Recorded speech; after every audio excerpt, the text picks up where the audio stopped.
ਸਤਿਨਾਮ ਸ਼੍ਰੀ ਵਾਹਿਗੁਰੂ ਸਾਹਿਬ JIO. ਡੰਡਾਉਤ ਬੰਧਨ ਅਨੇਕ ਬਾਰ, ਸਰਬ ਕਲਾ ਸਮਰੱਥ। ਡੋਲਨ ਤੇ ਰਾਖੋ ਪ੍ਰਭੂ, ਨਾਨਕ ਦੇ ਕਰ ਹੱਥ। ਆਇਓ ਪ੍ਰਭ ਸਰਨਾਗਤੀ, ਕਿਰਪਾ ਨਿਧ ਦਇਆਲ। ਏਕ ਅੱਖਰ ਹਰ ਮਨ ਬਸਤ, ਨਾਨਕ ਹੋਤ ਨਿਹਾਲ। ਏਕ ਅੱਖਰ ਹਰ ਮਨ ਬਸਤ, ਨਾਨਕ ਹੋਤ ਨਿਹਾਲ। ਸਤਿਨਾਮ ਸ਼੍ਰੀ ਵਾਹਿਗੁਰੂ ਸਾਹਿਬ ਜੀਓ। ਪਾਤਸ਼ਾਹੀ ਦਸਵੀਂ ਤਵੈ ਪ੍ਰਸਾਦ, ਚਲਿੱਤਰ ਤੀਸਰਾ ਦੋਹਰਾ। ਬੰਦ ਸਾਲ ਕੋ ਪੂਪ ਤਬ, ਨਿਜ ਸੁਤ ਦਿਓ ਪਠਾਏ। ਭੋਰ ਹੋਤ ਆਪਣੇ ਨਿਕਟ, ਬਹਰੋ ਲਿਓ ਬੁਲਾਏ। ਬੰਦ ਸਾਲ ਕੋ ਪੂਪ ਤਬ, ਨਿਜ ਸੁਤ ਦਿਓ ਪਠਾਏ। ਭੋਰ ਹੋਤ ਆਪਣੇ ਨਿਕਟ, ਬਹਰੋ ਲਿਓ ਬੁਲਾਏ। ਵਾਹਿਗੁਰੂ ਜੀ ਕਾ ਖਾਲਸਾ, ਵਾਹਿਗੁਰੂ ਜੀ ਕੀ ਫਤਿਹ। ਗੁਰੂ ਪਿਆਰੀ ਸਾਧ ਸੰਗਤ ਜੀ, ਆਪ ਜੀ ਸਰਵਣ ਕਰ ਰਹੇ ਹੋ ਧੰਨ ਧੰਨ ਸਾਹਿਬ ਸ੍ਰੀ ਗੁਰੂ ਗੋਬਿੰਦ ਸਿੰਘ ਸਾਹਿਬ ਜੀ ਮਹਾਰਾਜ ਸੱਚੇ ਪਾਤਸ਼ਾਹ ਜੀ ਦੀ ਉਚਾਰਨ ਕੀਤੀ ਹੋਈ ਪਾਵਨ ਗੁਰਬਾਣੀ ਸ਼੍ਰੀ ਚਰਿਤ੍ਰੋਪਾਖਿਆਨ। ਸ਼੍ਰੀ ਚਰਿਤ੍ਰੋਪਾਖਿਆਨ ਦੀ ਲੜੀਵਾਰ ਵਿਚਾਰ ਜੋ ਸਤਿਗੁਰੂ ਮਹਾਰਾਜ ਜੀ ਆਪ ਹੀ ਕਿਰਪਾ ਕਰਕੇ ਸੇਵਾ ਕਰਵਾ ਰਹੇ ਹਨ, ਸੇਵਾ ਲੈ ਰਹੇ ਹਨ। ਸੋ ਹੁਣ ਤੱਕ ਸ਼੍ਰੀ ਚਰਿਤ੍ਰੋਪਾਖਿਆਨ ਦੇ 2 ਚਲਿੱਤਰ ਜੋ ਹਨ, ਉਹਨਾਂ ਦੀ ਵਿਚਾਰ ਸੰਪੂਰਨ ਹੋ ਚੁੱਕੀ ਹੈ। ਤੇ ਆਪ ਜੀ ਨੇ ਦੂਸਰੇ ਚਲਿੱਤਰ ਦੇ ਵਿੱਚ ਸਰਵਣ ਕੀਤਾ ਸੀ ਕਿ ਜੋ ਰਾਜਾ ਚਿੱਤਰ ਸਿੰਘ ਹੈ ਤੇ ਉਹਦੀ ਜੋ ਦੂਸਰੀ ਰਾਣੀ ਹੈ ਚਿੱਤਰਮਤੀ, ਉਹ ਆਖਿਰ ਜੋ ਰਾਜਾ ਚਿੱਤਰ ਸਿੰਘ ਹੈ ਉਹਦੇ ਪਹਿਲੇ ਵਿਆਹ ਦੇ ਵਿੱਚੋਂ ਜਿਹੜਾ ਪੁੱਤਰ ਸੀ ਉਹਦਾ ਹਨਵੰਤ ਸਿੰਘ, ਉਹਦੇ ਉੱਪਰ ਮੋਹਿਤ ਹੋ ਜਾਂਦੀ ਹੈ ਤੇ ਅਨੇਕਾਂ ਤਰੀਕੇ ਦੇ ਨਾਲ ਉਸਨੂੰ ਆਪਣੇ ਵੱਸ ਵਿੱਚ ਕਰਨ ਦੀ ਛਲ ਕਪਟ ਕਰਕੇ ਕੋਸ਼ਿਸ਼ ਕਰਦੀ ਹੈ। ਪਰ ਜੋ ਹਨਵੰਤ ਸਿੰਘ ਹੈ ਉਹ ਰਾਣੀ ਦੇ ਛਲ ਕਪਟ ਵਿੱਚ ਬਿਲਕੁਲ ਵੀ ਨਹੀਂ ਆਉਂਦਾ, ਸਗੋਂ ਆਪਣੇ ਧਰਮ ਦੇ ਵਿੱਚ ਪਰਪੱਕ ਰਹਿੰਦਾ ਹੈ।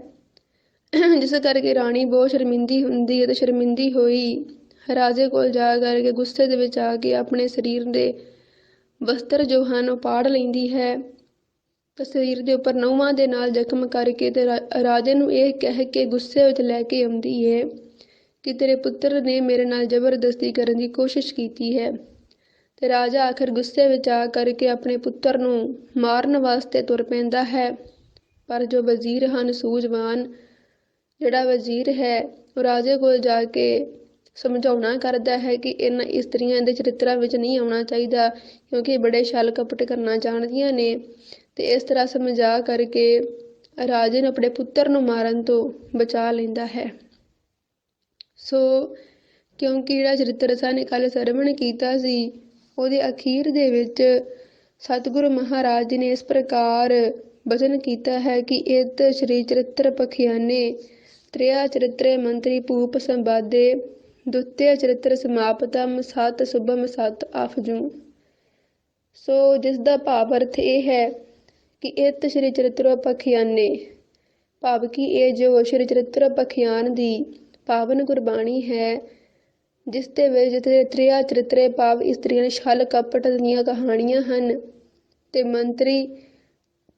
ਮੰਤਰੀ ਭੂਪ ਸੰਵਾਦੇ, ਜਿਸ ਦਾ ਭਾਵ ਇਹ ਹੈ ਕਿ ਹੁਣ ਅਗਾਂਹ ਜਿਹੜੀ ਹੈ ਉਹ ਵਿਚਾਰਧਾਰਾ ਚੱਲ ਰਹੀ ਹੈ ਮੰਤਰੀ ਦੀ ਤੇ ਰਾਜੇ ਦੀ ਆਪਸੀ ਵਾਰਤਾਲਾਪ ਦੀ, ਕਿ ਇਹ ਤਾਂ ਇੱਕ ਰਾਜਾ ਸੀਗਾ ਚਿੱਤਰ ਸਿੰਘ ਤੇ ਉਹਦੀ ਰਾਣੀ ਚਿੱਤਰਮਤੀ, ਉਹਨਾਂ ਦੇ ਵਿੱਚ ਜੋ ਵੀ ਕੁਛ ਵੀ ਹੋਇਆ ਉਹ ਸਾਰੀ ਕਹਾਣੀ ਨੂੰ ਦੂਸਰੇ ਚਰਿੱਤਰ ਦੇ ਵਿੱਚ ਦਰਸਾਇਆ ਗਿਆ ਹੈ। ਪਰ ਉਸ ਤੋਂ ਅਗਲੇ ਚਰਿੱਤਰ ਜਿਹੜੇ ਹਨ ਉਹ ਸਾਰੇ ਮੰਤਰੀ ਨੇ ਵਜ਼ੀਰ ਨੂੰ ਸਮਝਾਉਣ ਵਾਸਤੇ ਕਥਨ ਕੀਤੇ ਹਨ, ਸਮਝਾਉਣ ਵਾਸਤੇ ਸੁਣਾਏ ਹਨ। ਜਿਹੜੀਆਂ ਇਸਤਰੀਆਂ ਆਚਰਣਹੀਨ ਹੁੰਦੀਆਂ ਨੇ ਉਹ ਆਪਣੇ ਪਤੀ ਨਾਲ ਵੀ ਕਿਵੇਂ ਛਲ ਕਰ ਜਾਂਦੀਆਂ ਨੇ ਤੇ ਭੋਲੇ ਭਾਲੇ ਮਨੁੱਖਾਂ ਨੂੰ ਭਰਮਾ ਲੈਂਦੀਆਂ ਹਨ। ਸੋ ਇਸ ਤਰੀਕੇ ਦੇ ਨਾਲ ਜੋ ਅਗਲੇ ਚਲਿੱਤਰ ਹਨ ਉਹਨਾਂ ਦੀ ਲੜੀ ਲਗਾਤਾਰ ਸ਼ੁਰੂ ਹੁੰਦੀ ਹੈ ਤੇ ਇਸੇ ਕਰਕੇ ਗੁਰੂ ਸਾਹਿਬ ਜੀ ਨੇ ਉਚਾਰਨ ਕੀਤਾ ਹੈ ਕਿ ਮੰਤਰੀ ਭੂਪ ਸੰਵਾਦੇ। ਮੰਤਰੀ ਭਾਵ ਕਿ ਵਜ਼ੀਰ ਤੇ ਭੂਪ ਭਾਵ ਰਾਜਾ ਤੇ ਸੰਵਾਦ ਭਾਵ ਕਿ ਆਪਸੀ ਵਾਰਤਾਲਾਪ ਜਿਹੜੀ ਹੈ ਉਹ ਸ਼ੁਰੂ ਹੁੰਦੀ ਹੈ। ਦੁੱਤੇ ਚਰਿੱਤਰ ਸਮਾਪਤਮ। ਦੁੱਤੇ ਭਾਵ ਦੂਸਰਾ ਚਰਿੱਤਰ ਜਿਹੜਾ ਹੈ ਸਮਾਪਤ ਹੁੰਦਾ ਹੈ। ਸਤ ਸੁਭਮ ਸਤ ਅਫਜੂ ਤੇ ਅਫਜੂ ਦਾ ਅਰਥ ਇਹ ਹੈ ਕਿ ਚੱਲਦਾ, ਕਿ ਇਸ ਤੋਂ ਅੱਗੇ ਵੀ ਹੋਰ ਚਰਿੱਤਰ ਜਿਹੜੇ ਹਨ ਉਹ ਇਸੇ ਪ੍ਰਕਾਰ ਲੜੀਵਾਰ ਆਉਣੇ ਹਨ। ਸੋ ਅੱਜ ਅਸੀਂ ਜਿਹੜਾ ਤੀਸਰਾ ਚਰਿੱਤਰ ਹੈ ਉਹ ਸਤਿਗੁਰਾਂ ਦੀ ਕਿਰਪਾ ਦੇ ਨਾਲ ਵਿਚਾਰਨ ਦੀ ਕੋਸ਼ਿਸ਼ ਕਰਾਂਗੇ। ਸੋ ਆਓ ਬੜੇ ਪਿਆਰ ਦੇ ਨਾਲ ਤੀਸਰੇ ਚਰਿੱਤਰ ਜੋ ਗੁਰੂ ਸਾਹਿਬ ਜੀ ਨੇ ਉਚਾਰਨ ਕੀਤਾ ਹੈ ਉਹਦੇ ਵਿਚਾਰ ਦੇ ਨਾਲ ਜੁੜਨਾ ਕਰੀਏ ਜੀ। ਦੋਹਰਾ ਬੰਦ ਸਾਲ ਕੋ ਭੂਪ ਤਬ ਨਿਜ ਸੁਤ ਦਿਓ ਪਠਾਏ ਭੋਰ ਹੋਤ ਆਪਣੇ ਨਿਕਟ ਬਹਰੋ ਲਿਓ ਬਲਾਏ। ਸਤਿਗੁਰੂ ਜੀ ਬਚਨ ਕਰਦੇ ਹਨ ਕਿ ਬੰਦ ਸਾਲ ਆਖਦੇ ਹਨ ਬੰਦੀ ਖਾਨੇ ਨੂੰ। ਭੂਪ ਭਾਵ ਰਾਜਾ, ਪਠਾਏ ਭਾਵ ਕਿ ਸੁੱਟ ਦਿੱਤਾ। ਭੋਰ ਹੋਤ ਸਵੇਰ ਹੁੰਦਿਆਂ ਸਾਰ ਹੀ, ਨਿਕਟ ਭਾਵ ਆਪਣੇ ਪਾਸ ਆਪਣੇ ਕੋਲ। ਸਤਿਗੁਰੂ ਜੀ ਆਖਣ ਲੱਗੇ, ਸਤਿਗੁਰੂ ਜੀ ਬਚਨ ਕਰਦੇ ਹਨ ਕਿ ਜਿਹੜਾ ਰਾਜਾ ਸੀਗਾ ਉਸਨੇ ਆਪਣੇ ਪੁੱਤਰ ਨੂੰ ਮਾਰਨ ਵਾਸਤੇ ਬੰਦ ਸਾਲ ਬੰਦੀ ਖਾਨੇ ਵਿੱਚ ਜਿਹੜਾ ਰਾਜਾ ਚਿੱਤਰ ਸਿੰਘ ਹੈ ਉਸਨੇ ਆਪਣੇ ਪੁੱਤਰ ਹਰਮੰਤ ਸਿੰਘ ਨੂੰ ਆਪਣੀ ਰਾਣੀ ਦੇ ਆਖਣ ਤੇ ਗੁੱਸੇ ਵਿੱਚ ਆ ਕਰਕੇ ਉਹਨੂੰ ਮਾਰਨ ਵਾਸਤੇ ਬੰਦੀ ਖਾਨੇ ਵਿੱਚ ਸੁੱਟ ਦਿੱਤਾ ਕਿ ਸਵੇਰ ਨੂੰ ਆਪਣੇ ਪੁੱਤਰ ਨੂੰ ਉਹ ਮਾਰ ਦੇਵੇਗਾ। ਪਰ ਆਖਰ ਜਿਸ ਵੇਲੇ ਵਜ਼ੀਰਾਂ ਨੇ ਆ ਕਰਕੇ ਸਮਝਾਉਣਾ ਕੀਤਾ ਹੈ ਤਾਂ ਰਾਜੇ ਨੂੰ ਇਸ ਗੱਲ ਦੀ ਸਮਝ ਆ ਗਈ। ਫਿਰ ਭੋਰ ਹੋਤ ਭਾਵ ਸਵੇਰ ਹੁੰਦਿਆਂ ਸਾਰ ਹੀ ਰਾਜੇ ਨੇ ਆਪਣੇ ਪੁੱਤਰ ਨੂੰ ਆਪਣੇ ਪਾਸ ਬੁਲਾ ਲਿਆ ਹੈ। ਏਕ ਪਤਰ ਕਾ ਗਵਾਰ ਕੀ ਤਾਕੋ ਕਹੂੰ ਵਿਚਾਰ ਏਕ ਮੋਟਿਆ ਯਾਰ ਤਿਹ ਔਰ ਪਤਰਿਆ ਯਾਰ। ਤੇ ਫਿਰ ਅੱਗੇ ਹੁਣ ਜਿਹੜਾ ਵਜ਼ੀਰ ਹੈ ਜਿਵੇਂ ਉਸਨੇ ਰਾਜੇ ਨੂੰ ਸਮਝਾਇਆ ਤੇ ਰਾਜੇ ਨੇ ਆਪਣੇ ਪੁੱਤਰ ਨੂੰ ਮਾਰਿਆ ਨਹੀਂ। ਹੁਣ ਵਜ਼ੀਰ ਜਿਹੜਾ ਹੈ ਉਹ ਹੁਣ ਐਸੀਆਂ ਆਚਰਣਹੀਨ ਇਸਤਰੀਆਂ ਦੀਆਂ ਛਲ ਕਪਟ ਭਰੀਆਂ ਜੋ ਗੱਲਾਂ ਹਨ ਰਾਜੇ ਨੂੰ ਸਮਝਾਉਣ ਵਾਸਤੇ ਆਖਣ ਲੱਗਾ ਹੈ। ਤੇ ਹੁਣ ਵਜ਼ੀਰ ਜਿਹੜਾ ਹੈ ਉਹ ਰਾਜੇ ਨੂੰ ਚਿੱਤਰ ਸਿੰਘ ਨੂੰ ਇੱਕ ਇਸਤਰੀ ਦੀ ਗੱਲ ਸੁਣਾਉਂਦਾ ਹੈ ਤੇ ਆਖਣ ਲੱਗਾ ਕਿ ਏਕ ਪੱਤਰ ਕਾ ਗਵਾਰ ਕੀ। ਗਵਾਰ ਭਾਵ ਕਿ ਪੇਂਡੂ ਕਿ ਇੱਕ ਪਿੰਡ ਦੇ ਵਿੱਚ ਰਹਿਣ ਵਾਲੇ ਕਿਸੇ ਇਨਸਾਨ ਦੀ ਧੀ ਸੀ। ਪੱਤਰ ਕਾ ਭਾਵ ਕਿ ਪੁੱਤਰੀ ਧੀ ਸੀ। ਆਖਣ ਲੱਗਾ ਕਿ ਇੱਕ ਪੇਂਡੂ ਗਵਾਰ ਦੀ ਧੀ ਸੀ ਤੇ ਉਹਦੀ ਗੱਲ ਮੈਂ ਤੁਹਾਨੂੰ ਸੁਣਾਉਂਦਾ ਹਾਂ ਕਿ ਉਸਨੇ ਕਿਸ ਪ੍ਰਕਾਰ ਦਾ ਛਲ ਕਪਟ ਕਿਵੇਂ ਉਸਨੇ ਆਪਣਾ ਚਰਿੱਤਰ ਜਿਹੜਾ ਸੀ ਉਹ ਖੇਡਿਆ। ਉਹਦੀ ਗੱਲ ਤੁਸੀਂ ਹੇ ਰਾਜਾ ਜੀ ਸੁਣਨਾ ਕਰੋ। ਆਖਣ ਲੱਗਾ ਕਿ ਉਸ ਲੜਕੀ ਦੇ ਦੋ ਦੋਸਤ ਸਨ, ਇੱਕ ਮੋਟਿਆ ਯਾਰ ਤੇ ਔਰ ਪਤਰਿਆ ਯਾਰ। ਮੋਟਿਆ ਭਾਵ ਕਿ ਜੋ ਬਜ਼ੁਰਗ ਸੀਗਾ ਤੇ ਇੱਕ ਉਹਦਾ ਨੌਜਵਾਨ ਦੋਸਤ ਸੀ।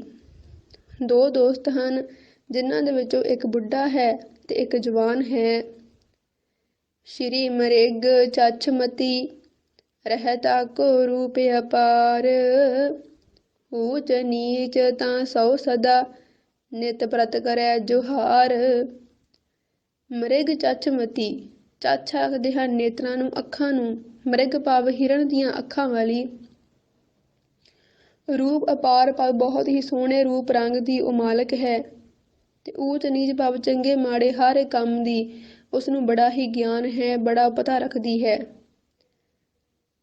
ਆਖਣ ਲੱਗਾ ਕਿ ਉਹ ਜਿਹੜੀ ਇਸਤਰੀ ਹੈ, ਜਿਹੜੀ ਉਹ ਲੜਕੀ ਹੈ, ਉਹ ਬਹੁਤ ਹੀ ਸੋਹਣੀ ਸਰੂਪ ਦੀ ਮਾਲਕ ਤੇ ਉਹਦੀਆਂ ਅੱਖਾਂ ਜਿਹੜੀਆਂ ਹਨ ਹਿਰਨ ਦੀਆਂ ਅੱਖਾਂ ਵਰਗੀਆਂ ਹਨ। ਭਾਵ ਅੱਖਾਂ ਬਹੁਤ ਸੁੰਦਰ ਹਨ, ਤਿੱਖੀਆਂ ਤੇਜ਼ ਹਨ ਤੇ ਉਸਨੂੰ ਹਰ ਚੰਗੇ ਮਾੜੇ ਕਰਮ ਦਾ ਬੜਾ ਗਿਆਨ ਹੈ ਤੇ ਨਿਤ ਪ੍ਰਤ ਹੀ ਇਸ ਤਰੀਕੇ ਦੇ ਨਾਲ ਆਪਣਾ ਵਿਹਾਰ ਕਰਦੀ ਹੈ। ਚਾਉ ਪਈ ਸ਼ਹਿਰ ਕਾਲਪੀ ਮਾਹੇ ਬਸਤੇ ਤੈ ਪਾਂਤ ਬਾਂਧ ਕੇ ਭੋਗ ਕਰੈਵੈ। ਤੇ ਆਖਣ ਲੱਗਾ ਕਿ ਜਿਹੜੀ ਉਹ ਇਸਤਰੀ ਹੈ ਨਾ ਉਹ ਕਾਲਪੀ ਨਾਂ ਦੇ ਸ਼ਹਿਰ ਵਿੱਚ ਵਸਦੀ ਏ ਤੇ ਅਨੇਕਾਂ ਤਰੀਕਿਆਂ ਦੇ ਨਾਲ ਹੀ ਵਿਭਚਾਰ ਕਰਦੀ ਏ। ਅਤੇ ਪੈਸੇ ਕਮਾ ਕਰਕੇ ਅਨੇਕਾਂ ਪ੍ਰਕਾਰ ਦੇ ਐਸ਼ੋ ਆਰਾਮ ਜਿਹੜੇ ਭੋਗਣਾ ਕਰਦੀ ਏ। ਸ਼੍ਰੀ ਮ੍ਰਿਗ ਨੈਣ ਮਤੀ ਤਹ ਰਾਜੈ, ਨਿਰਖ ਛੁਪਾ ਕਰ ਕੀ ਸ਼ਬ ਲਾਜੈ। ਮ੍ਰਿਗ ਨੈਣ ਭਾਵ ਕਿ ਹਿਰਨ ਦੀਆਂ ਅੱਖਾਂ ਵਾਲੀ ਮ੍ਰਿਗ ਆਖਦੇ ਹਨ ਹਿਰਨ ਨੂੰ। ਨੈਣ ਭਾਵ ਨੇਤਰ, ਕਿ ਹਿਰਨ ਦੀਆਂ ਅੱਖਾਂ ਵਾਲੀ। ਮਤੀ ਤਹ ਰਾਜੈ ਭਾਵ ਕਿ ਰਾਜਾ ਦਾ ਅਰਥ ਹੁੰਦਾ ਹੈ ਸੋਹਣਾ, ਸੁੰਦਰ। ਹਿਰਨ ਦੀਆਂ ਅੱਖਾਂ ਵਾਲੀ ਇੰਨੇ ਸੋਹਣੇ ਰੰਗ ਦੀ, ਇਤਨੇ ਸੋਹਣੇ ਸਰੂਪ ਦੀ ਮਾਲਕ ਹੈ ਕਿ ਨਿਰਖ ਭਾਵ ਵੇਖ ਕੇ, ਛਪਾਕਰ ਭਾਵ ਚੰਦ, ਸ਼ਬ ਭਾਵ ਸ਼ਰਮਿੰਦਾ, ਲਾਜੈ, ਲਾਜੈ ਭਾਵ ਸ਼ਰਮਿੰਦਾ, ਜਿਸ ਨੂੰ ਵੇਖ ਕਰਕੇ ਚੰਦਰਮਾ ਵੀ ਸ਼ਰਮਿੰਦਾ ਹੋ ਜਾਂਦਾ ਏ। ਦੋਹਰਾ। ਬਿਰਦ ਮੋਟਿਓ ਯਾਰ ਤਿਹ, ਤਰਨ ਪਤਰਿਓ ਯਾਰ, ਰਾਤ ਦਿਵਸ ਤਾਂ ਸੋ ਕਰੈ, ਦਵੈ ਵੈ ਮੈਨ ਬਿਹਾਰ। ਤੇ ਆਖਣ ਲੱਗਾ ਹੁਣ ਜੋ ਦੋ ਦੋਸਤ ਹਨ, ਇੱਕ ਮੋਟਾ ਹੈ, ਇੱਕ ਪਤਲਾ ਭਾਵ ਇੱਕ ਬਜ਼ੁਰਗ ਹੈ ਤੇ ਇੱਕ ਨੌਜਵਾਨ ਹੈ। ਰਾਤ ਦਿਵਸ ਭਾਵ ਦਿਨ ਰਾਤ, ਤਾਂ ਸੋ ਕਰੈ ਉਹਨਾਂ ਦੇ ਨਾਲ, ਉਹਨਾਂ ਦੋਵਾਂ ਦੇ ਨਾਲ ਹੀ ਵਿਭਚਾਰ ਕਰਦੀ ਤੇ ਮੈਨ ਬਹਾਰ ਭਾਵ ਕਾਮ ਕਲੋਲ ਕਰਦੀ ਹੋਈ ਖੁਸ਼ੀਆਂ ਮਾਣਦੀ ਹੈ। ਹੋ ਤਤਰੁਨ ਤੇ ਤਰੁਣ ਬਸ, ਬਿਰਦ ਤਰੁਣ ਬਸ ਹੋਏ, ਇਹ ਰੀਤ ਸਭ ਜਗਤ ਕੀ, ਜਾਣਤ ਹੈ ਸਭ ਕੋਏ। ਵਜ਼ੀਰ ਮੰਤਰੀ ਨੂੰ ਜਿਹੜਾ ਵਜ਼ੀਰ ਸੀਗਾ ਉਹ ਰਾਜੇ ਨੂੰ ਆਖਣ ਲੱਗਾ ਕਿ ਇਹ ਰੀਤ ਸਭ ਜਗਤ ਕੀ, ਆਖਣ ਲੱਗਾ ਕਿ ਇਹ ਤਾਂ ਸਾਰੇ ਸੰਸਾਰ ਦੀ ਹੀ ਰੀਤ ਹੈ ਤੇ ਜਾਣਤ ਹੈ ਸਭ ਕੋਏ, ਸਭ ਕੋਈ ਇਸ ਗੱਲ ਨੂੰ ਜਾਣਦਾ ਹੈ ਕਿ ਹੋਤ ਤਰੁਣ ਕੇ ਤਰੁਣ ਬਸ। ਹੁਣ ਇੱਥੇ ਦੋ ਸ਼ਬਦ ਆਏ ਹਨ ਤਰੁਣ, ਇੱਕ ਸ਼ਬਦ ਹੈ ਤੱਤਾ ਰਾਰੇ ਔਂਕੜ ਤੇ ਨੰਨਾ, ਜਿਸ ਦਾ ਅਰਥ ਹੈ ਕਿ ਜਵਾਨ, ਨੌਜਵਾਨ, ਇਨਸਾਨ, ਤੇ ਇੱਕ ਸ਼ਬਦ ਹੈ ਤੱਤਾ ਰਾਰੇ ਔਂਕੜ, ਨੰਨੇ ਨੂੰ ਸਿਆਰੀ ਹੈ। ਇਸ ਤਰੁਣ ਦਾ ਅਰਥ ਹੈ ਕਿ ਇਸਤਰੀ, ਕਿ ਸਾਰਾ ਸਮਾਜ ਹੀ ਇਸ ਗੱਲ ਨੂੰ ਜਾਣਦਾ ਹੈ ਕਿ ਜੋ ਇਸਤਰੀ ਹੁੰਦੀ ਹੈ ਉਹ ਨੌਜਵਾਨ ਬੰਦੇ ਦੇ ਵੱਸ ਵਿੱਚ ਆ ਜਾਂਦੀ ਹੈ, ਪਰ ਜਿਹੜਾ ਬਿਰਧ ਬੰਦਾ ਹੁੰਦਾ ਹੈ, ਬਿਰਧ ਆ ਬੁੱਢਾ ਹੁੰਦਾ, ਬਜ਼ੁਰਗ ਹੁੰਦਾ ਏ, ਉਹ ਅਸਲ ਦੇ ਵਿੱਚ ਤਰੁਣ ਬਸ ਹੋਏ, ਤਰੁਣ ਆਖਦੇ ਹਨ ਇਸਤਰੀ ਨੂੰ, ਉਹ ਇਸਤਰੀ ਦੇ ਵੱਸ ਵਿੱਚ ਹੋ ਜਾਂਦਾ ਹੈ। ਜਵਾਨ ਬੰਦਾ ਹੋਵੇ ਤਾਂ ਉਹਦੇ ਵੱਸ ਇਸਤਰੀ ਆ ਜਾਂਦੀ ਏ, ਪਰ ਜਿਹੜਾ ਬਜ਼ੁਰਗ ਬੰਦਾ ਹੁੰਦਾ ਹੈ ਉਹ ਆਖਿਰ ਦੇ ਵਿੱਚ ਇਸਤਰੀ ਦੇ ਵੱਸ ਹੀ ਹੋ ਜਾਂਦਾ ਏ, ਤੇ ਇਸ ਗੱਲ ਨੂੰ ਸਾਰਾ ਸਮਾਜ ਚੰਗੀ ਤਰ੍ਹਾਂ ਜਾਣਦਾ ਏ। ਦੋਹਰਾ। ਤਰੁਣ ਪਤਰਿਆ ਸੌ ਰਮੈ, ਮੋਟੇ ਨਿਕਟ ਨ ਜਾਏ, ਜੋ ਕਬਹੂ ਤਾਂ ਸੋ ਰਮੈ, ਮਨ ਪੀਤਰ ਪਛਤਾਏ। ਤੇ ਫਿਰ ਹੁਣ ਜਿਹੜੀ ਉਹ ਇਸਤਰੀ ਹੈ ਉਹ ਤਰੁਣ ਪਤਰਿਆ ਸੌ ਰਮੈ, ਕਿ ਜਿਹੜਾ ਤਾਂ ਜਵਾਨ ਹੈ, ਪਤਲਾ ਹੈ, ਨੌਜਵਾਨ ਹੈ, ਉਹਦੇ ਨਾਲ ਅਧਿਕ ਤੌਰ ਤੇ ਮੇਲ ਮਿਲਾਪ ਰੱਖਦੀ ਹੈ, ਵਿਭਚਾਰ ਕਰਦੀ ਹੈ, ਪਰ ਮੋਟੇ ਨਿਕਟ ਨਾ ਜਾਏ। ਨਿਕਟ ਆਖਦੇ ਹਨ ਨੇੜੇ। ਮੋਟਾ ਬਾੜਾ ਬਜ਼ੁਰਗ ਹੈ ਦੋਸਤ ਉਹਦਾ, ਉਹਦੇ ਕੋਲ ਉਹ ਜਾਣਾ ਬਹੁਤਾ ਪਸੰਦ ਨਹੀਂ ਕਰਦੀ। ਜੋ ਕਬਹੂ ਤਾਂ ਸੌ ਰਮੈ, ਜੋ ਭਾਵ ਜੇਕਰ ਕਦੇ, ਕਬਹੂ ਭਾਵ ਜੇਕਰ ਕਦੇ ਉਹਦੇ ਕੋਲ ਚੱਲ ਵੀ ਜਾਂਦੀ ਹੈ ਤਾਂ ਮਨ ਭੀਤਰ ਪਛਤਾਏ। ਜੇਕਰ ਕਦੇ ਉਹ ਇਸਤਰੀ ਬਜ਼ੁਰਗ ਦੋਸਤ ਦੇ ਕੋਲ ਚਲੀ ਵੀ ਜਾਂਦੀ ਹੈ ਤਾਂ ਮਨ ਦੇ ਵਿੱਚ ਆਖਿਰ ਪਛਤਾਵਾ ਕਰਦੀ ਹੈ, ਕਿਉਂਕਿ ਉਹਦੇ ਮਨ ਦੀ ਵਾਸ਼ਨਾ, ਮੰਦ ਵਾਸ਼ਨਾ ਹੈ, ਉਹ ਪੂਰਨ ਤੌਰ ਤੇ ਪੂਰੀ ਨਹੀਂ ਹੁੰਦੀ। ਰਮਤ ਪਤਰਿਆ ਸੰਗ ਹੁਤੀ, ਆਨ ਮੋਟੀਏ ਜਾਰ, ਪਿਆਨ ਕੋ ਖਰ ਕੋ ਕਿਓ, ਤਵਨ ਤਰੁਣ ਕੇ ਦਵਾਰ। ਕਿ ਇੱਕ ਦਿਨ ਕੀ ਹੋਇਆ ਹੈ ਕਿ ਜਿਹੜੀ ਉਹ ਇਸਤਰੀ ਹੈ ਉਹ ਪਤਰਿਆ ਭਾਵ ਕਿ ਪਤਲੇ ਭਾਵ ਜਵਾਨ ਦੋਸਤ ਦੇ ਨਾਲ ਸੰਗ ਭਾਵ ਮਿਲ ਕਰਕੇ ਉਹਦੇ ਨਾਲ ਮੇਲ ਮਿਲਾਪ ਕਰ ਰਹੀ ਸੀ, ਵਿਭਚਾਰ ਕਰਦੀ ਪਈ ਸੀ, ਪਰ ਉਸੇ ਵੇਲੇ ਹੀ ਆਨ ਮੋਟੀਏ ਯਾਰ, ਆਨ ਭਾਵ ਕਿ ਉਸੇ ਵੇਲੇ ਹੀ ਜਿਹੜਾ ਉਹਦਾ ਮੋਟਾ ਦੋਸਤ ਹੈ ਬਜ਼ੁਰਗ, ਉਹ ਵੀ ਉਸੇ ਵੇਲੇ ਉਹਦੇ ਘਰ ਵਿੱਚ ਆ ਗਿਆ। ਪਿਆਨ ਕੋ ਖਰਕੋ ਕਿਓ, ਤੇ ਪਿਆਨ ਭਾਵ ਕਿ ਉਸਨੇ ਆਉਂਦੇ ਸਾਰ ਹੀ ਖੜਕਾ ਕੀਤਾ, ਖਰਕੋ ਭਾਵ ਖੜਕਾ ਕੀਤਾ। ਤਵਨ ਤਰੁਣ ਕੇ ਦਵਾਰ, ਤਰੁਣ ਭਾਵ ਕਿ ਉਸ ਇਸਤਰੀ ਦੇ, ਦਵਾਰ ਭਾਵ ਦਰਵਾਜ਼ੇ ਤੇ ਆ ਕਰਕੇ ਖੜਕਾ ਕੀਤਾ ਹੈ। ਕਹਿਓ ਪਤਰਿਏ ਯਾਰ ਕਹ, ਜਾਹੋ ਦਿਵਰੇ ਫਾਂਦ, ਜਿਨ ਕੋ ਪਾਪੀ ਆਏ ਹੈ, ਮੁਹੇ ਤੁਹੇ ਲੈ ਹੈ ਬਾਂਦ। ਉਸੇ ਵੇਲੇ ਹੀ ਜਿਹੜੀ ਉਹ ਇਸਤਰੀ ਸੀ ਉਹ ਆਪਣੇ ਦੋਸਤ ਨੂੰ ਆਖਣ ਲੱਗੀ, ਨੌਜਵਾਨ ਦੋਸਤ ਨੂੰ ਆਖਣ ਲੱਗੀ ਕਿ ਤੂੰ ਹੁਣ ਇੱਦਾਂ ਕਰ ਕਿ ਜਾਹੋ ਦਿਵਰੀਏ ਫਾਂਦ, ਦਿਵਰੀਏ ਆਖਦੇ ਹਨ ਕੰਧ ਨੂੰ। ਆਖਣ ਲੱਗੀ ਦਰਵਾਜ਼ੇ 'ਤੇ ਕੋਈ ਲੱਗਦਾ ਆ ਗਿਆ ਏ ਤੇ ਤੂੰ ਇਸ ਤਰ੍ਹਾਂ ਕਰ ਕਿ ਹੁਣ ਜਿਹੜੀ ਕੰਧ ਹੈ ਇਹ ਟੱਪ ਕੇ ਤੇ ਭੱਜ ਜਾ। ਕਿ ਜਿਨ ਕੋਊ ਪਾਪੀ ਆਏ ਹੈ, ਆਖਣ ਲੱਗੀ ਲੱਗਦਾ ਕੋਈ ਪਾਪੀ ਆ ਗਿਆ ਏ। ਮੋਹੇ ਤੁਹੇ ਲਹਿ ਬਾਂਧ, ਜੇਕਰ ਉਹਨੇ ਸਾਨੂੰ ਇਸ ਤਰ੍ਹਾਂ ਵੇਖ ਲਿਆ, ਮੋਹੇ ਪਵ ਮੈਨੂੰ ਤੁਹੇ ਪਵ ਤੈਨੂੰ, ਬਾਂਧ ਪਵ ਕੇ ਬੰਨ ਲਵੇਗਾ, ਅਸੀਂ ਦੋਵੇਂ ਆਖਿਰ ਫੜੇ ਜਾਵਾਂਗੇ। ਅੱਤ ਰਤ ਤਾਸੋ ਮਾਨ ਕੇ ਯਾਰ ਪਤਰੀਏ ਟਾਰ, ਪਰ ਪਰਾਏ ਉਠ ਠਾਡ ਵੀ ਜਾਨ ਮੋਟਿਓ ਯਾਰ। ਤੇ ਅੱਤ ਰਤ, ਰਤ ਭਾਵ ਪ੍ਰੇਮ, ਅੱਤ ਭਾਵ ਕਿ ਬਹੁਤ ਜ਼ਿਆਦਾ, ਇਸ ਤਰ੍ਹਾਂ ਬਹੁਤ ਜ਼ਿਆਦਾ ਪ੍ਰੇਮ ਪਿਆਰ ਕਰਕੇ ਤੇ ਉਸ ਇਸਤਰੀ ਨੇ ਆਪਣੇ ਪਤਰੀਏ ਠਾਰ, ਜੋ ਨੌਜਵਾਨ ਦੋਸਤ ਸੀਗਾ ਉਹਦਾ, ਉਸ ਨੂੰ ਕਿਸੇ ਨਾ ਕਿਸੇ ਤਰ੍ਹਾਂ ਕਰਕੇ ਆਪਣੀ ਗੱਲ ਦੇ ਮਗਰ ਲਾ ਲਿਆ ਤੇ ਆਖਿਰ ਉਸ ਨੂੰ ਕੰਧ ਉੱਪਰੋਂ ਟਪਾ ਕੇ ਨਸਾ ਦਿੱਤਾ। ਤੇ ਭਰ ਭਰਾਏ ਉੱਠ, ਭਰ ਭਰਾਏ ਆਖਦੇ ਹਨ ਛੇਤੀ ਛੇਤੀ, ਉੱਠ ਭਾਵ ਉੱਠ ਕੇ, ਠਾਡ ਵੀ ਭਾਵ ਖੜੀ ਹੋ ਗਈ, ਜਾਨ ਮੋਟਿਓ ਯਾਰ ਕਿ ਆਪਣੇ ਬਜ਼ੁਰਗ ਦੋਸਤ ਨੂੰ ਅੰਦਰ ਆਉਂਦਿਆਂ ਵੇਖ ਕਰਕੇ ਉਹ ਛੇਤੀ ਛੇਤੀ ਆਪਣੇ ਆਪ ਨੂੰ ਸੰਭਾਲਦੀ ਹੋਈ ਖੜੀ ਹੋ ਗਈ। ਉਠਤ ਬੀਰਜ ਪੂ ਪਰ ਗਿਰਿਓ, ਲਖਿਓ ਮੋਟੇ ਯਾਰ, ਜਾਕੋ ਤੁਰਤ ਬਤਾਏ ਭੇਦ ਰਮੈ ਸੋ ਕੁਮਾਰ। ਜਿਸ ਵੇਲੇ ਉਹ ਲੜਕੀ ਉੱਠੀ, ਉਠਤ ਭਾਵ ਕਿ ਉੱਠੀ ਹੈ, ਭੂ ਆਖਦੇ ਹਨ ਧਰਤੀ ਨੂੰ। ਜਿਸ ਵੇਲੇ ਜਿਹੜਾ ਉਹਦਾ ਬਜ਼ੁਰਗ ਦੋਸਤ ਹੈ ਉਹ ਅੰਦਰ ਦਾਖਲ ਹੋਇਆ ਤੇ ਉਹ ਲੜਕੀ ਉੱਠ ਕੇ ਖੜੀ ਹੋਈ, ਇਸ ਕਰਕੇ ਜਿਹੜਾ ਵੀਰਜ ਸੀਗਾ ਉਹ ਧਰਤੀ ਉੱਪਰ ਡਿੱਗ ਪਿਆ ਹੈ। ਤੇ ਜਾਂ ਕੋ ਤੁਰਤ ਬਤਾਏ ਭੇਦ ਰਮੈ ਸੋ ਕੁਮਾਰ, ਤੇ ਜਿਹੜਾ ਉਹਦਾ ਦੋਸਤ ਸੀਗਾ ਬਜ਼ੁਰਗ, ਉਸਨੇ ਸਾਰਾ ਕੁਝ ਵੇਖ ਲਿਆ, ਪਰ ਉਹਦੇ ਕੋਲੋਂ ਛੁਪਾਉਣ ਵਾਸਤੇ ਜਿਹੜੀ ਉਹ ਇਸਤਰੀ ਸੀ, ਜਿਹੜੀ ਉਹ ਲੜਕੀ ਸੀਗੀ, ਉਸਨੇ ਝੂਠ ਬੋਲਣ ਵਾਸਤੇ ਇਸ ਤਰ੍ਹਾਂ ਆਖਣ ਲੱਗੀ, ਅਧਿਕ ਤਿਹਾਰ ਰੂਪ ਲਖ ਮੋਹੇ ਨ ਰਹੀ ਸੰਭਾਰ, ਤਾਂ ਤੇ ਗਿਰਿਓ ਅਨੰਗ ਭੂ ਸਕਿਓ ਨ ਬੀਰਜ ਸੰਵਾਰ। ਤੇ ਆਪਣੇ ਬਜ਼ੁਰਗ ਦੋਸਤ ਨੂੰ ਉਹਦੇ ਕੋਲੋਂ ਇਹ ਗੱਲ ਛੁਪਾਉਣ ਵਾਸਤੇ ਕਿ ਉਹ ਉਸ ਤੋਂ ਇਲਾਵਾ ਹੋਰ ਕਿਸੇ ਦੇ ਨਾਲ ਵੀ ਵਿਚਾਰ ਕਰਦੀ ਫਿਰਦੀ ਹੈ, ਇਹ ਗੱਲ ਨੂੰ ਛੁਪਾਉਣ ਵਾਸਤੇ ਉਹ ਆਖਣ ਲੱਗੀ ਕਿ ਤੁਹਾਡਾ ਅਧਿਕ ਤਿਹਾਰੋ, ਅਧਿਕ ਭਾਵ ਕਿ ਬਹੁਤ ਜ਼ਿਆਦਾ, ਤਿਹਾਰੋ ਰੂਪ ਲੱਖ ਤੁਹਾਡਾ ਰੂਪ ਵੇਖ ਕੇ, ਆਖਣ ਲੱਗੀ ਤੁਹਾਡਾ ਬਹੁਤ ਸੋਹਣਾ ਰੂਪ ਵੇਖ ਕੇ ਮੈਨੂੰ ਆਪਣੇ ਆਪ ਦੀ ਹੋਸ਼ ਨਹੀਂ ਰਹੀ, ਮੋਹੇ ਨਾ ਰਹੀ ਸੰਭਾਰ, ਸੰਭਾਰ ਵਾ ਮੇਰੇ ਕੋਲ ਆਪਣਾ ਆਪ ਸਾਂਭਿਆ ਨਹੀਂ ਗਿਆ, ਤਾਤੇ ਗਿਰਿਓ ਅਨੰਗ ਭੂ, ਭੂ ਭਾਵ ਧਰਤੀ, ਇਸੇ ਕਰਕੇ ਜਿਹੜਾ ਵੀਰਜ ਹੈ ਉਹ ਧਰਤੀ ਉੱਪਰ ਡਿੱਗ ਪਿਆ ਹੈ। ਸਕਿਓ ਨਾ ਬੀਰਜ ਉਬਾਰ, ਤੇ ਮੈਂ ਆਪਣੇ ਆਪ ਨੂੰ ਰੋਕ ਨਹੀਂ ਸਕੀ।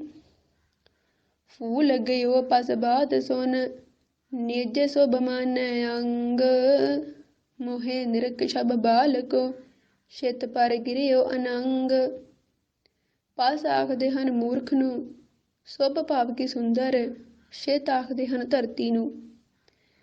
ਆਖਣ ਲੱਗੇ ਅਖੀਰ ਦੇ ਵਿੱਚ, ਲਿੱਤਰ ਦੇ ਅਖੀਰ ਵਿੱਚ ਸਮਝਾਉਣਾ ਕਰਦੇ ਹਨ ਕਿ ਉਹ ਪਸ਼ੂ ਇੰਨਾ ਉਹਦੇ ਉੱਪਰ ਕਾਮ ਜਿਹੜਾ ਹੀ ਚੜ੍ਹਿਆ ਹੋਇਆ ਸੀ, ਜਾਂ ਇੰਨਾ ਉਹ ਇਸਤਰੀ ਦੇ ਮੂੰਹ 'ਚ ਫਸਿਆ ਹੋਇਆ ਸੀ ਕਿ ਉਸ ਨੂੰ ਇਸ ਗੱਲ ਦੀ ਸਮਝ ਹੀ ਨਾ ਪਈ, ਜਿਹੜਾ ਵੀਰਜ ਹੁੰਦਾ ਹੈ ਉਹ ਇਨਸਾਨ ਦੇ ਅੰਦਰੋਂ ਨਿਕਲਦਾ ਹੈ, ਨਾ ਕਿ ਇਸਤਰੀ ਦੇ ਅੰਦਰੋਂ। ਤੇ ਇੰਨੀ ਗੱਲ ਸੁਣਦਿਆਂ ਹੋਇਆ ਕਿ ਮੈਂ ਬਹੁਤ ਸੋਹਣਾ ਹਾਂ ਤੇ ਮੇਰੀ ਸੁੰਦਰਤਾ ਨੂੰ ਵੇਖ ਕਰਕੇ ਇਹ ਆਪਣਾ ਆਪ ਸੰਭਾਲ ਨਹੀਂ ਸਕੀ ਤੇ ਇਹਦੇ ਉੱਪਰ ਕਾਮ ਦੀ ਮਸਤੀ ਚੜ੍ਹ ਗਈ ਏ। ਇੰਨੀ ਗੱਲ ਦੇ ਵਿੱਚ ਖੁਸ਼ ਹੋ ਗਿਆ, ਇੰਨੀ ਗੱਲ ਦੇ ਵਿੱਚ ਖੁਸ਼ ਹੋਇਆ, ਉਹ ਇਸਤਰੀ ਦੇ ਜਿਹੜਾ ਚਰਿੱਤਰ ਸੀਗਾ, ਛਲ ਕਪਟ ਸੀਗਾ, ਉਸ ਨੂੰ ਪਹਿਚਾਣ ਹੀ ਨਾ ਸਕਿਆ। ਸੋ ਗੁਰੂ ਪਿਆਰੀ ਸਾਧ ਸੰਗਤ ਜੀ, ਇਹ ਸੀ ਤੀਸਰਾ ਚਰਿੱਤਰ ਜੋ ਅਸਾਂ ਨੇ ਸਰਵਣ ਕੀਤਾ ਹੈ, ਜਿਸ ਦਾ ਨਾਮ ਸੀ ਕਾਲਪੀ ਸ਼ਹਿਰ ਦੀ ਇਸਤਰੀ। ਇਸ ਵਿੱਚ ਗੁਰੂ ਸਾਹਿਬ ਜੀ ਨੇ ਇੱਕ ਵਿਭਚਾਰੀ ਔਰਤ ਤੇ ਮੰਦ ਕਰਮੀ ਦੋ ਇਨਸਾਨ, ਦੋ ਪੁਰਸ਼ ਜਿਹੜੇ ਹਨ, ਉਹਨਾਂ ਦੀ ਕਹਾਣੀ ਨੂੰ ਖੋਲ੍ਹ ਕੇ ਦਰਸਾਇਆ ਹੈ। ਤੇ ਇਸ ਚਰਿੱਤਰ ਤੋਂ ਸਾਨੂੰ ਇਹ ਸਿੱਖਿਆ ਮਿਲਦੀ ਹੈ ਕਿ ਜਿਹੜੇ ਮਨੁੱਖ, ਜਿਨ੍ਹਾਂ ਦੇ ਦਿਮਾਗ ਦੇ ਵਿੱਚ ਕਾਮ ਵਾਸ਼ਨਾ ਹਰ ਸਮੇਂ ਚੱਲਦੀ ਰਹਿੰਦੀ ਹੈ, ਜੋ ਕਾਮ ਦੇ ਲਪਟੇ ਹੋਏ ਹੁੰਦੇ ਨੇ, ਉਹਨਾਂ ਦੀ ਮੱਤ ਕਾਮ ਦੇ ਅਧੀਨ ਇੰਨੀ ਮਾਰੀ ਜਾਂਦੀ ਏ ਕਿ ਉਹਨਾਂ ਨੂੰ ਕੀ ਸਹੀ ਹੈ ਤੇ ਕੀ ਗਲਤ ਇਸ ਗੱਲ ਦੀ ਕੋਈ ਸੋਚ ਹੀ ਨਹੀਂ ਰਹਿੰਦੀ। ਕਿ ਜਿਵੇਂ ਉਸ ਇਸਤਰੀ ਦਾ ਜੋ ਬਜ਼ੁਰਗ ਦੋਸਤ ਸੀਗਾ, ਜਿਵੇਂ ਉਸ ਨੂੰ ਇਸ ਗੱਲ ਦਾ ਪਤਾ ਹੀ ਨਾ ਚੱਲਿਆ ਤੇ ਕਿ ਜਿਹੜਾ ਵੀਰਜ ਹੁੰਦਾ ਏ ਉਹ ਇਨਸਾਨ ਦੇ ਅੰਦਰੋਂ ਡਿੱਗਦਾ ਨਾ ਕਿ ਇਸਤਰੀ ਦੇ ਅੰਦਰੋਂ। ਪਰ ਉਸ ਨੂੰ ਕਾਮ ਦੇ ਵੱਸ ਵਿੱਚ ਹੋਇਆਂ ਉਹਨੇ ਜੋ ਲੜਕੀ ਨੇ ਆਖਿਆ ਉਹਦੀ ਗੱਲ 'ਤੇ ਭਰੋਸਾ ਕਰ ਲਿਆ ਅੱਖ ਮੀਟ ਕੇ। ਪਰ ਉਹਦਾ ਆਪਣਾ ਦਿਮਾਗ ਜਿਹੜਾ ਸੀ ਇੰਨੀ ਕਾਮ ਨੇ ਮੱਤ ਮਾਰੀ ਹੋਈ ਸੀ ਕਿ ਸਹੀ ਤੇ ਕੀ ਗਲਤ ਉਸਨੂੰ ਸਮਝ ਹੀ ਨਾ ਆਈ। ਤੇ ਐਸੇ ਪੁਰਸ਼ਾਂ ਦੇ ਬਾਬਤ ਸ਼੍ਰੀ ਗੁਰੂ ਗ੍ਰੰਥ ਸਾਹਿਬ ਮਹਾਰਾਜ ਜੀ ਦੇ ਵਿੱਚ ਗੁਰਬਾਣੀ ਦਾ ਪਾਵਨ ਬਚਨ ਹੈ। ਸਤਿਗੁਰੂ ਜੀ ਬਖਸ਼ਿਸ਼ ਕਰਦੇ ਹਨ ਕਿ ਮਨ ਮੁਖਾਂ ਦਾ ਸਿਰ ਜੋਰਾ ਅਮਰ ਹੈ, ਨਿਤ ਦੇਵਹਿ ਭਲਾ। ਗੁਰੂ ਸਾਹਿਬ ਬਖਸ਼ਿਸ਼ ਕਰਦੇ ਹਨ ਕਿ ਜੋ ਮਨਮੁਖ ਇਨਸਾਨ ਹੁੰਦੇ ਨੇ ਉਹਨਾਂ ਦੇ ਸਿਰ 'ਤੇ ਜੋਰਾ ਭਾਵ ਇਸਤਰੀ, ਅਮਰ ਭਾਵ ਕਿ ਹੁਕਮ, ਇਸਤਰੀ ਦਾ ਹੁਕਮ ਜਿਹੜਾ ਉਹ ਚੱਲਦਾ ਹੈ। ਮਨਮੁਖਾਂ ਨੇ ਤੇ ਗੁਰਮੁਖਾਂ ਦੇ ਸਿਰ 'ਤੇ ਨਹੀਂ। ਜੋ ਮਨਮੁਖ ਇਨਸਾਨ ਹੁੰਦੇ ਨੇ ਜਿਨ੍ਹਾਂ ਅੰਦਰ ਕੰਮ ਵਾਸ਼ਨਾ ਹਮੇਸ਼ਾ ਚੱਲਦੀ ਰਹਿੰਦੀ ਹੈ, ਜੋ ਉਹਨਾਂ ਦੀਆਂ ਇਸਤਰੀਆਂ ਆਖਦੀਆਂ ਹਨ ਉਹ ਉਹੀ ਕਰਦੇ ਹਨ। ਸੋ ਜਿਹੜਾ ਮਨਮੁਖ ਇਨਸਾਨ ਹੁੰਦਾ ਏ ਉਹ ਆਪਣੀ ਇਸਤਰੀ ਦਾ ਕੀ ਹੋਰ ਇਸਤਰੀਆਂ ਮਗਰ ਲਾ ਕੇ ਮੰਦ ਕਰਮ ਕਰਦਾ ਹੈ। ਤੇ ਜੋ ਇਸਤਰੀ ਆਖਦੀ ਹੈ ਉਹੀ ਕੁਛ ਕਰਨ ਦੇ ਵਿੱਚ ਉਹ ਆਪਣੀ ਖੁਸ਼ੀ ਮਹਿਸੂਸ ਕਰਦਾ ਹੈ। ਤੇ ਜੋਰਾਂ ਦਾ ਆਖਿਆ ਪੁਰਖ ਕਮਾਵਦੇ ਸੇ ਅਪਵਿੱਤ ਅਮੇਦ ਖਲਾ। ਤੇ ਜੋ ਇਸਤਰੀ ਦਾ ਆਖਿਆ ਹੋਇਆ ਮੰਦ ਪੁਰਸ਼, ਜੋ ਮੰਦ ਬੁੱਧੀ ਵਾਲੇ ਕਮਾਉਂਦੇ ਹਨ ਕਿ ਉਹੀ ਕਰਮ ਕਰਦੇ ਨੇ ਜੋ ਇਸਤਰੀ ਨੇ ਆਖਿਆ ਹੁੰਦਾ ਏ। ਸਤਿਗੁਰੂ ਜੀ ਬਚਨ ਕਰਦੇ ਹਨ ਕਿ ਐਸੇ ਪੁਰਸ਼ ਜਿਹੜੇ ਹਨ ਅਪਵਿੱਤਰ ਹੁੰਦੇ ਨੇ, ਉਹਨਾਂ ਜੀਵਨ ਜਿਹੜਾ ਹੁੰਦਾ ਹੈ ਅਪਵਿੱਤਰ ਹੁੰਦਾ ਏ। ਅਮੇਦ ਭਾਵ ਕਿ ਉਹ ਮਤਹੀਣੇ ਹੋ ਜਾਂਦੇ ਨੇ, ਖਲਾ ਭਾਵ ਮੂਰਖ ਹੁੰਦੇ ਨੇ। ਜਿਵੇਂ ਕਿ ਉਸ ਇਸਤਰੀ ਦਾ ਜੋ ਬਜ਼ੁਰਗ ਦੋਸਤ ਸੀ ਜਿਵੇਂ ਉਹ ਬਣ ਚੁੱਕਾ ਸੀ ਕਿ ਜੋ ਇਸਤਰੀ ਨੇ ਆਖਿਆ ਉਹਦੇ ਉੱਪਰ ਅੱਖਾਂ ਮੀਟ ਕੇ ਮੂਰਖ ਨੇ, ਬੁੱਧੀਹੀਣੇ ਨੇ ਵਿਸ਼ਵਾਸ ਕਰ ਲਿਆ, ਆਪਣੀ ਮੱਤ ਤੋਂ ਕੰਮ ਨਹੀਂ ਲਿਆ। ਸੋ ਸਤਿਗੁਰੂ ਜੀ ਅੱਗੇ ਬਖਸ਼ਿਸ਼ ਕਰਦੇ ਨੇ ਕਿ ਕਾਮ ਵਿਆਪੇ ਕਸੁੱਧ ਨਰ ਸੇ ਜੋਰਾ ਪੁਸ਼ ਚੱਲਾ। ਐਸੇ ਖੋਟੇ ਬੁੱਧੀ ਵਾਲੇ ਮੰਦ ਪੁਰਸ਼ ਉਹਨਾਂ ਨੂੰ ਕਾਮ ਵਿਆਪਦਾ ਹੈ ਤੇ ਜਿਨ੍ਹਾਂ ਦੀ ਮੱਤ ਹਮੇਸ਼ਾ ਕਾਮ ਦੇ ਲਪਟੀ ਰਹਿੰਦੀ ਹੈ ਉਹੀ ਮਨੁੱਖ ਫਿਰ ਇਸਤਰੀ ਦੇ ਕਹੇ ਅਨੁਸਾਰ ਚੱਲਦੇ ਨੇ। ਭਾਵ ਕਿ ਆਪਣੀ ਮੱਤ ਨਾਲ ਫੈਸਲਾ ਨਹੀਂ ਕਰਨਾ ਵੀ ਕੀ ਸਹੀ ਹੈ ਤੇ ਕੀ ਗਲਤ, ਭਾਵੇਂ ਇਸਤਰੀ ਗਲਤੀ ਆਖ ਦੇਵੇ ਉਹਦੇ ਉੱਪਰ ਵਿਸ਼ਵਾਸ ਕਰ ਲੈਣਾ। ਐਸੇ ਪੁਰਸ਼ ਸਤਿਗੁਰੂ ਜੀ ਫਰਮਾਉਂਦੇ ਹਨ ਕਿ ਉਹਨਾਂ ਦੇ ਉੱਪਰ ਕਾਮ ਨੇ ਆਪਣਾ ਪੂਰਾ ਜ਼ੋਰ ਪਾਇਆ ਹੁੰਦਾ ਹੈ ਤੇ ਕਾਮ ਦੇ ਵਿੱਚ ਹੀ ਬਲੀਨ ਹੁੰਦੇ ਨੇ। ਪਰ ਦੂਸਰੇ ਪਾਸੇ ਗੁਰਮੁਖ ਪੁਰਸ਼ ਹਨ, ਉਹਨਾਂ ਦੀ ਵਡਿਆਈ ਕਰਦੇ ਸਤਿਗੁਰੂ ਜੀ ਕਥਨ ਕਰਦੇ ਨੇ ਕਿ ਸਤਿਗੁਰ ਕੇ ਆਖਿਆ ਜੋ ਚੱਲੈ ਸੋ ਸਤਿਪੁਰਖ ਭਲ ਭਲਾ। ਜੋ ਸਤਿਗੁਰਾਂ ਦੇ ਆਖੇ ਅਨੁਸਾਰ ਚੱਲਦੇ ਹਨ, ਜੋ ਸਤਿਗੁਰਾਂ ਦੇ ਬਚਨਾਂ ਦੀ ਕਮਾਈ ਕਰਦੇ ਹਨ ਉਹ ਪੁਰਸ਼ ਚੰਗਿਆਂ ਤੋਂ ਚੰਗੇ ਹਨ। ਸੋ ਇਸ ਪ੍ਰਕਾਰ ਗੁਰੂ ਸਾਹਿਬ ਜੀ ਨੇ ਸਾਨੂੰ ਇਸ ਤੀਸਰੇ ਚਰਿੱਤਰ ਦੇ ਵਿੱਚ ਇਹ ਸਿੱਖਿਆ ਦੇਣੀ ਕੀਤੀ ਹੈ ਕਿ ਜੇਕਰ ਅਸੀਂ ਆਪਣੇ ਗੁਰੂ ਵੱਲ ਨਾ ਬਣ ਕੇ, ਗੁਰੂ ਤੋਂ ਬੇਮੁਖ ਹੋ ਕੇ ਕਾਮ ਦੇ ਅਧੀਨ ਹੀ ਚੱਲ ਪੈਂਦੇ ਹਾਂ, ਮੰਦ ਕਰਮ ਕਰਦੇ ਹਾਂ ਤੇ ਸਾਡੀ ਮੱਤ ਜਿਹੜੀ ਹੈ ਇੰਨੀ ਮਾਰੀ ਜਾਂਦੀ ਏ ਕਿ ਸਾਨੂੰ ਕੀ ਸਹੀ ਤੇ ਕੀ ਗਲਤ ਇਸ ਗੱਲ ਦੀ ਕੋਈ ਸੋਝ ਹੀ ਨਹੀਂ ਰਹਿੰਦੀ। ਅਸੀਂ ਮੱਤਹੀਣੇ ਹੋ ਜਾਂਦੇ ਹਾਂ, ਮੂਰਖ ਬਣ ਜਾਂਦੇ ਹਾਂ ਸਹਿ ਸੁਭਾਵਿਕ ਹੀ। ਸੋ ਦੂਸਰੇ ਨੰਬਰ 'ਤੇ ਗੱਲ ਇਹ ਹੈ ਕਿ ਗੁਰੂ ਸਾਹਿਬ ਜੀ ਨੇ ਸਾਨੂੰ ਗ੍ਰਿਸਤ ਪ੍ਰਧਾਨ ਬਣਾਇਆ ਹੈ। ਅਸੀਂ ਸਾਰੇ ਹੀ ਜੋ ਗੁਰੂ ਕੇ ਸਿੱਖ ਹਾਂ ਗ੍ਰਿਸਤਵਾਨ ਹਾਂ। ਤੇ ਗੁਰੂ ਸਾਹਿਬ ਜੀ ਨੇ ਸਾਨੂੰ ਕਿ ਜਿਵੇਂ ਸਤਿਗੁਰਾਂ ਦਾ ਹੁਕਮ ਹੁੰਦਾ ਹੈ ਤੇ ਅਸੀਂ ਜਿਵੇਂ ਸਮਾਂ ਹੁੰਦਾ ਹੈ ਅਸੀਂ ਆਪਣੇ ਬੱਚੇ ਤੇ ਬੱਚੀ ਦਾ, ਨੌਜਵਾਨ ਬੱਚੇ ਦਾ ਆਨੰਦ ਕਾਰਜ ਕਰ ਦਿੰਦੇ ਹਾਂ। ਉਹ ਪਤੀ ਪਤਨੀ ਬਣ ਜਾਂਦੇ ਹਨ, ਇੱਕ ਰਿਸ਼ਤੇ ਵਿੱਚ ਬੱਝ ਜਾਂਦੇ ਹਨ ਤੇ ਫਿਰ ਉਹਨਾਂ ਦਾ ਗ੍ਰਸਤੀ ਜੀਵਨ ਜਿਹੜਾ ਅੱਗੇ ਤੋਂ ਸ਼ੁਰੂ ਹੋ ਜਾਂਦਾ ਹੈ।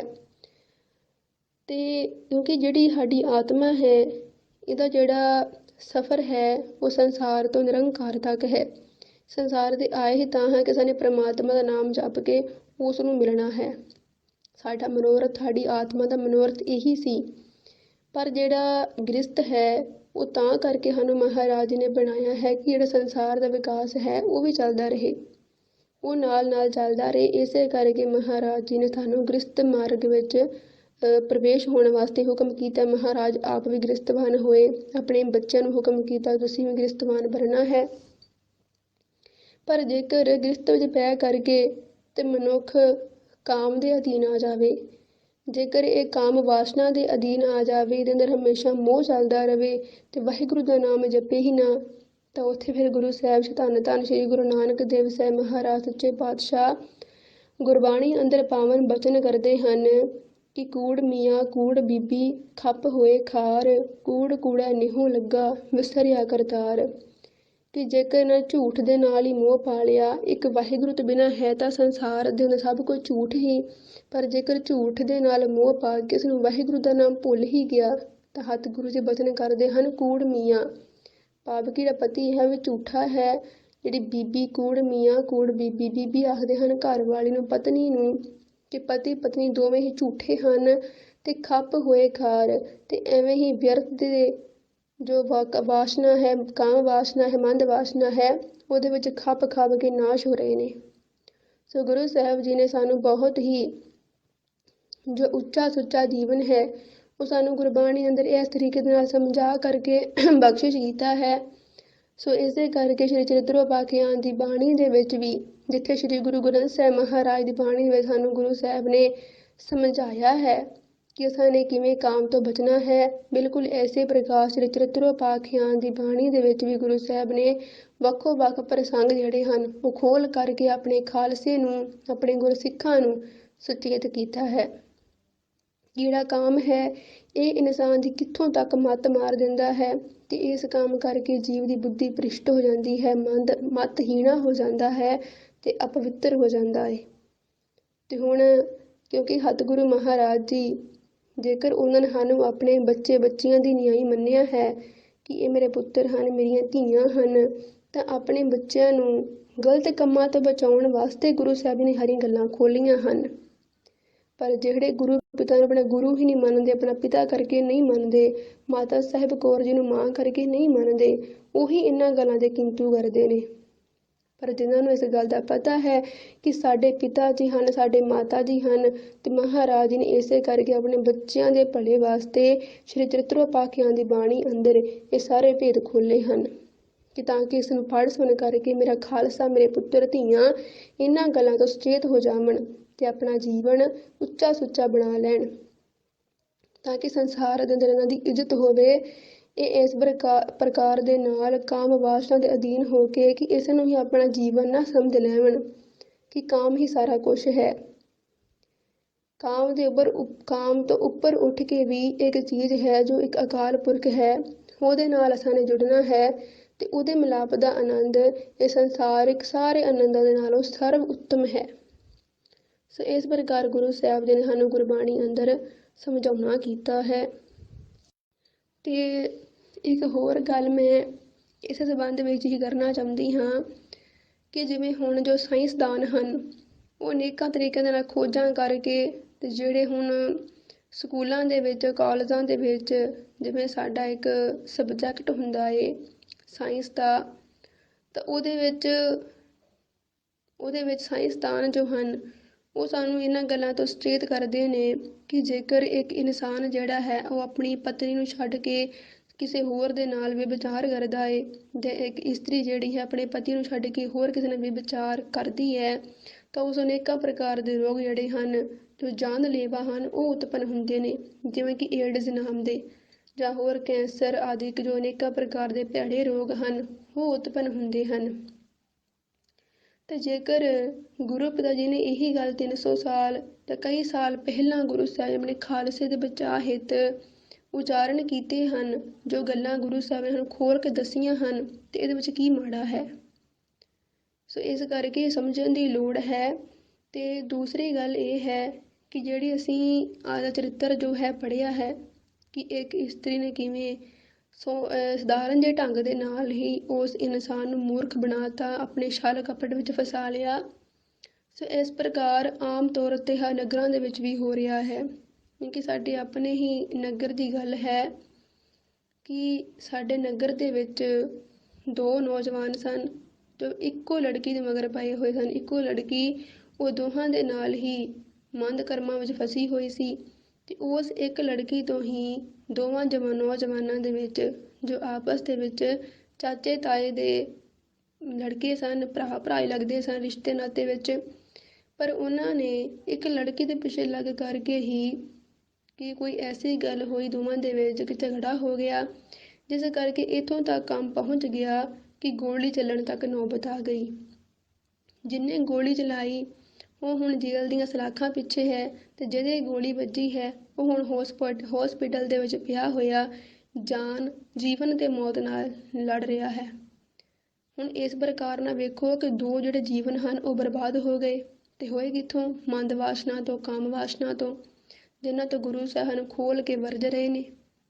ਸੋ ਜੋ ਗੁਰੂ ਸਾਹਿਬ ਨੇ ਸਾਨੂੰ ਗੁਰਬਾਣੀ ਦੇ ਅੰਦਰ ਸਮਝਾਉਣਾ ਕੀਤਾ ਹੈ, ਸਾਡੇ ਸਮਾਜ ਦੀ ਇਹੀ ਹਾਲਤ ਹੈ। ਇਹ ਸ਼ੁਰੂ ਤੋਂ ਇਸ ਕੰਮ ਜਿਹੜਾ ਚੱਲਦਾ ਆ ਰਿਹਾ ਹੈ। ਇਸੇ ਕਰਕੇ ਗੁਰੂ ਸਾਹਿਬ ਜੀ ਨੇ ਜੋ ਆਸ-ਪਾਸ ਵਿੱਚ ਹੋ ਰਿਹਾ ਸੀ ਕਾਮ ਦੇ ਅਧੀਨ ਹੋ ਕੇ ਕਿ ਲੋਕ ਜਿਹੜੇ ਹਨ ਉਹ ਗੁਰੂ ਤੋਂ ਵੀ ਹੁਣ ਕਾਮ ਨੂੰ ਹੀ ਪ੍ਰਧਾਨਤਾ ਦੇਈ ਜਾਂਦੇ ਨੇ, ਪਰ ਉਹਨਾਂ ਨੂੰ ਇਹ ਨਹੀਂ ਪਤਾ ਕਿ ਸਾਡੇ ਜੀਵਨ ਦਾ ਮਨੋਰਥ ਕੀ ਹੈ। ਜੇਕਰ ਅਸੀਂ ਆਪਣੇ ਜੀਵਨ ਦਾ ਮਨੋਰਥ ਪੂਰਾ ਕਰਨਾ ਹੈ ਤਾਂ ਉਸ ਵਾਸਤੇ ਸਾਨੂੰ ਜੋ ਗੁਰੂ ਸਾਹਿਬਾਂ ਨੇ ਸਾਡੇ ਵਾਸਤੇ ਹੁਕਮ ਕੀਤੇ ਨੇ ਉਹਨਾਂ ਅਨੁਸਾਰ ਚੱਲਣਾ ਪਵੇਗਾ, ਤਾਂ ਹੀ ਸਾਡਾ ਜੀਵਨ ਜਿਹੜਾ ਹੈ ਉੱਚਾ ਸੁੱਚਾ ਬਣ ਸਕਦਾ ਹੈ। ਹੁਣ ਜਿਵੇਂ ਅਸੀਂ ਸ੍ਰੀ ਚਰਿਤ੍ਰ ਪਾਖਿਆਨ ਦੇ ਵੱਖੋ ਵੱਖ ਚਰਿਤ੍ਰ ਹਨ ਜੋ ਕੁੱਲ ਮਿਲਾ ਕਰਕੇ 405 ਨੇ, ਜੇਕਰ ਅਸੀਂ ਇਹਨਾਂ ਨੂੰ ਵਿਚਾਰਾਂਗੇ ਤਾਂ ਸਾਨੂੰ ਪਤਾ ਲੱਗਦਾ ਜਾਵੇਗਾ ਕਿ ਜਿਹੜਾ ਕਾਮ ਹੈ ਇਹ ਕਿੰਨਾ ਭੈੜਾ ਹੈ। ਇਹ ਕਾਮ ਹੈ ਤਾਂ ਇੱਕ ਸ਼ਕਤੀ ਹੀ, ਮਾੜਾ ਵੀ ਨਹੀਂ ਕਿ ਇਹ ਤੋਂ ਸੰਸਾਰ ਦੀ ਉਪਜ ਹੁੰਦੀ ਹੈ, ਪਰ ਇਹਦੀ ਵਰਤੋਂ ਜਿਹੜੀ ਹੈ ਉਹ ਇਨਸਾਨ ਮਾੜੀ ਕਰ ਲੈਂਦਾ ਹੈ, ਬੁਰੀ ਕਰ ਲੈਂਦਾ ਹੈ। ਗਲਤ ਵਰਤੋਂ ਕਰਕੇ ਸਾਰੇ ਪਾਪ ਜਿਹੜੇ ਹਨ ਉਤਪੰਨ ਹੁੰਦੇ ਨੇ। ਸੋ ਉਹਨਾਂ ਪਾਪਾਂ ਤੋਂ ਗੁਰੂ ਸਾਹਿਬ ਸਾਨੂੰ ਸੁਚੇਤ ਕਰਨ ਵਾਸਤੇ ਇਹ ਗੁਰਬਾਣੀ ਉਚਾਰਨ ਕੀਤੀ ਹੈ। ਸੋ ਜਿਹੜੇ ਸਮਝ ਵਾਲੇ ਗੁਰਮੁਖ ਪਿਆਰੇ ਹੁੰਦੇ ਨੇ ਉਹ ਤਾਂ ਸਮਝ ਹੀ ਜਾਂਦੇ ਨੇ, ਪਰ ਜਿਨ੍ਹਾਂ ਨੇ ਇਹ ਬੀੜਾ ਚੁੱਕਿਆ ਹੋਇਆ ਕਿ ਨਹੀਂ ਅਸੀਂ ਨਹੀਂ ਸਮਝਣਾ, ਅਸੀਂ ਕੇਵਲ ਸਿੱਖ ਧਰਮ ਦੇ ਫੋਟੀ ਪਾਉਣੀ ਹੈ, ਇਹਨਾਂ ਦੇ ਅੰਦਰ ਅੰਧ ਵਿਸ਼ਵਾਸ ਫੈਲਾਉਣਾ ਹੈ ਤਾਂ ਕਿ ਇਹਨਾਂ ਦੇ ਗੁਰੂ ਉੱਪਰ ਕੋਈ ਸ਼ਰਧਾ ਨਾ ਰਹੇ, ਉਹਨਾਂ ਨੂੰ ਸਮਝਾਉਣ ਦੀ ਫਿਰ ਕੋਈ ਲੋੜ ਨਹੀਂ, ਕਿਉਂਕਿ ਉਹਨਾਂ ਨੇ ਸਮਝਣਾ ਹੈ ਹੀ ਨਹੀਂ। ਪਰ ਜੋ ਪਿਆਰ ਵਾਲੇ ਹਨ ਉਹਨਾਂ ਵਾਸਤੇ ਇਸ਼ਾਰਾ ਹੀ ਕਾਫੀ ਹੁੰਦਾ ਹੈ, ਸੂਝਵਾਨਾਂ ਵਾਸਤੇ। ਸੋ ਗੁਰੂ ਪਿਆਰੀ ਸਾਧ ਸੰਗਤ ਜੀ, ਇਤਨੀਆਂ ਹੀ ਬੇਨਤੀਆਂ ਪ੍ਰਵਾਨ ਕਰਨਾ ਜੀ।